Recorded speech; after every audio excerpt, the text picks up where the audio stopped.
வணக்கம். இன்று ஒரு அற்புதமான ஏகாதசி. உப்பன்ன ஏகாதசியில் ஒரு குட்டி கதை பார்க்க போகின்றோம். கிருத யுகத்தில் ஒரு கொடிய அசுரன், முராசுரன் என்ற அசுரன் வாழ்ந்து வந்து கொண்டிருந்தான். அந்த முராசுரன் தேவர்களை எல்லோரையும் மிகவும் கொடுமைப்படுத்தி சித்திரவதைப்படுத்தி கொண்டிருந்தான். தேவர்கள் எல்லோரும் கரம் கூப்பிக்கொண்டு பார்க்கடலில் வீற்றிருக்கும் நம் விஷ்ணு பகவானிடம் இந்திரனின் தலைமையில் சென்று முறையிட்டனர். அவர் உடனே அந்த அசுரனிடம் போர் புரிந்தார், போரிட்டார். ரொம்ப கடுமையாக போரிட்டு கொண்டே இருந்தார். அவருக்கு ஓய்வு தேவை என்பதற்காக பத்ரிகாசிரமத்தில் உள்ள ஹேமவதி என்ற குகையில போய் ஓய்வெடுத்துக் கொள்கிறார். அதை அறிந்த முராசுரன் அவரை தாக்க முற்படுகிறான். அவர் உடம்பில் அப்போது ஒரு தெய்வீக சக்தி தோன்றி ஒரு பெண் எழுந்து அருளுகிறாள்.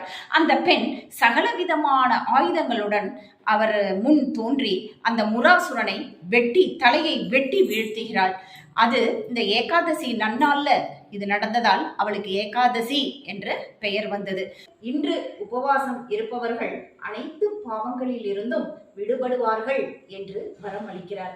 இது போன்ற பதிவு உங்களுக்கு பிடிச்சிருந்ததுன்னா லைக் பண்ணுங்க, ஷேர் பண்ணுங்க, சப்ஸ்கிரைப் பண்ண மறக்காதீங்க. நன்றி.